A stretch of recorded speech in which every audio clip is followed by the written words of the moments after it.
아이들 학원 보내고 기다리는 동안 저렴하게 기프티콘을 구입할 수 있는 기프티스타를 이용해 미디아에서 커피 한잔 할까 하다가 말았어요. 커피를 안 마셨더니 3,350원을 벌었네요. 생각해보면 커피값이 정말 비싸다는 생각이 들어요. 요즘 커피값이 워낙 비싸다 보니 커피 한 잔에 4,000원도 저렴하다고 생각될 정도네요. 그런데 한 달을 먹을 수 있는 믹스가 4,000원에 판매하는 건 왜 비싸게 느껴지는 걸까요? 마트 앞에서는 100원 더 저렴하게 사려고 고민하지만 커피 한 잔 값은 정말 우습게 지출되는 것 같아요. 옷이 많은 편은 아니지만 늘 옷장은 정리가 안 되어 있어요. 사실 살이 많이 쪄서 예쁜 옷이 잘 안 맞아 옷 사는 흥미가 없고요. 2년 전에 구입했던 원피스가 터질 것 같네요. 코로나 때문인지 나이살 때문인지 아니면 내가 게으른 탓인지 이제는 밖에 나가면 저를 아줌마라 불러요. 아줌마가 맞는데 이제 정말 나이가 든 느낌이라 인정하고 싶지가 않을 때가 있어요. 지금 이 옷들은 제가 사계절 입는 옷 전부예요. 집에 수납 공간이 많지 않기도 하고 옷의 소비를 잘 안 하게 되더라고요. 이외에 외투만 몇 벌 더 있고 이 옷들 중에는 7년에서 10년 이상 된 옷들이 꽤 많아요. 작아지거나 뜯어지거나 보풀이 생기지 않으면 한번 구입한 옷은 제 기능을 다하지 못할 때 정리해요. 저는 반찬과 밥은 늘 간소하게 먹어요. 엄마들이 대부분 그런 것 같아요. 이 정도면 영양가 있게 잘 챙겨 먹는 것 아닌가요? 소고기 미역국에 김치, 인스턴트 아니니 건강한 한 끼입니다. 이전 영상에서 소개해드렸던 수익을 낼 수 있는 크라우드픽에 업로드할 사진을 촬영하고 있어요. 특별한 사진 기술을 요하지 않고 핸드폰만 있으면 누구나 도전이 가능하니 재미삼아 한번 도전해보세요. 과연 내 이미지를 구입하는 사람이 있을까? 반신반의하며 시작했는데 누군가 제 사진을 한 장 구입해서 350원의 수익이 생겼어요. 81개의 업로드한 이미지 중 1개의 이미지가 판매된 건데요. 수익금이 문제가 아닌 성취감으로 오는 기쁨이 더했던 것 같아요. 유튜브도 아직 받은 수익금이 없이 열심히 운영 중인데요.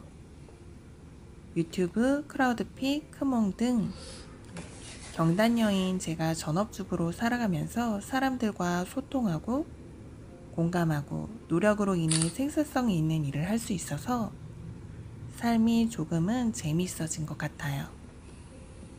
도전은 늘 흥미롭고 기대가 돼요. 한때는 토익, 탭스 시험도 보고 매일 하루에 100단어 이상 외울 만큼 영어 공부를 참 열심히 하던 시절도 있었는데요. 지금은 초등학교 수준도 안 될 만큼의 실력이라 기초부터 차근차근 다시 공부 중이에요. 아이들 영어책을 읽다가 단어를 몰라서 찾아보는 일도 많고 심지어 요즘은 첫째가 저를 테스트하기 시작했어요. 엄마, 공사장이 영어로 뭐야? 건조기는 영어로 뭐야? 횡단보도는? 갑자기 머릿속이 하얘질 때가 있어요. 검색해보면 아 이거였네 하면서 바로 대답하지 못할 때가 많아요. 그래서 저처럼 기초부터 영어 공부를 시작하고 싶은 분들을 위해 듀오링고 어플을 추천드려요. 단어들은 유아들도 알만한 매우 쉬운 단어들이지만 발음을 듣기 위해 한 번씩 따라해보세요. 문장들도 매우 쉬운 문장들로 주입식, 반복식으로 이루어져 조금은 지루할 수 있지만 하루에 15분만 투자해서 꾸준히 하다 보니 문장이 어떻게 만들어지는지 이해가 되더라고요. 쉬운 것 같아도 한 번씩 헷갈려서 틀리기도 해요. 광고를 시청하면 무료로 사용이 가능해서 추천드리고 싶어요. 저희 집은 반찬을 잘 안 해 먹어요. 반찬을 소량만 해도 남는 경우가 많기도 하고 못 먹어서 버릴 때가 많더라고요. 밥, 국, 김치, 메인 요리 위주로 차려내고 있어요. 간편한 한 끼에는 야채들도 다양하게 넣어주어 건강하게 간단히 한 끼 식사를 합니다.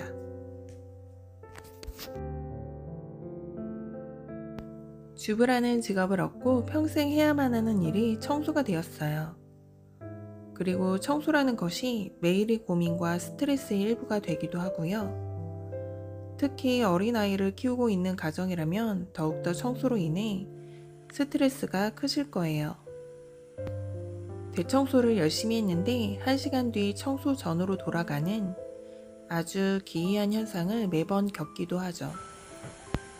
그렇다고 어질러지는 상황에서 하루 종일 청소로 시간을 보낼 수도 없죠. 밥 먹는 식탁에는 짐들이 쌓여가고 양말, 옷, 수건들, 장난감들이 굴러다녀요.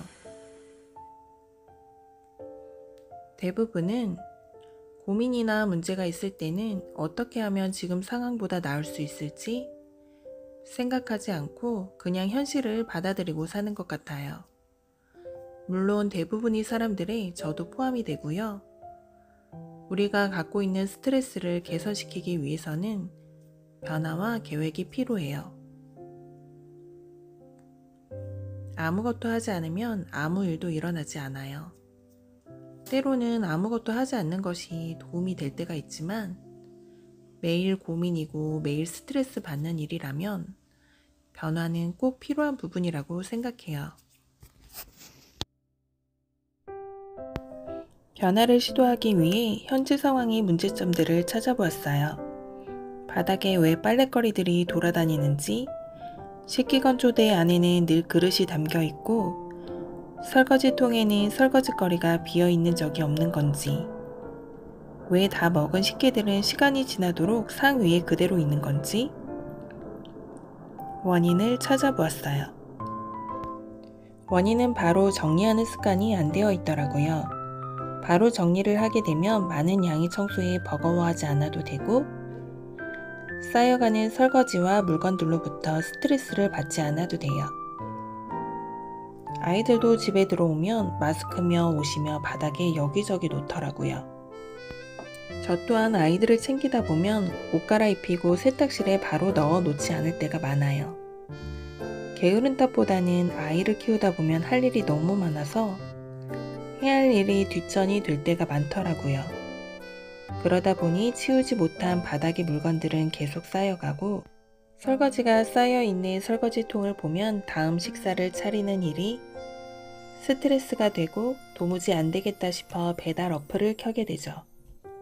배달을 한 번만 시켜도 3, 4만 원은 순식간에 지출이 되고 다음 끼니는 또 금방 돌아오게 됩니다. 좋든 싫든 청소에서 벗어날 수는 없는 상황이에요. 결국은 현재 습관을 바꾸는 노력을 하지 않으면 악순환이 반복될 거예요. 어린 자녀들을 키우면서 깨끗한 집을 유지하는 일은 정말 힘든 일이기도 하고 대단한 일이기도 해요. 제가 생각하는 깨끗한 집이란 물건이 없고 늘 깔끔하게 정돈되어 있는 곳이 아닌 의식주 생활을 하면서 해야 할 일은 습관처럼 바로 하고 전에 바로 했어야 할 일들이 미루어지지 않은 것 같아요. 식사를 하고 나면 바로 정리하고 세탁물이 생기면 바로 세탁실에 넣고 밖에서 돌아오면 가방과 옷을 한자리에 놓고 식탁에 물건을 쌓아두지 않는 습관, 그것들을 청소한다라는 생각 없이 당연하게 해야 하는 습관이 되게 노력해 보려고 해요.